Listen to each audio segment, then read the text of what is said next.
ప్రతి ముత్తైదు అంబను కాదు కవిచేది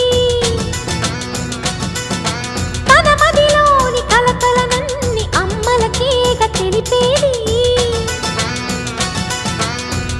నెలతలే లేకుంటే దేవుడికి నెలవేది భక్తులే రాకుంటే గుడికి ఇక వెలుగేది దయతోటి కుంకుమ పూలు అక్షింతలు మనమంతా ఇవ్వాలి తన తాళి నిలపాలి తాళి కాచి ముత్తైదా ఎల్లమ్మ ఎల్లమ్మ పోదామా ఎల్లమ్మ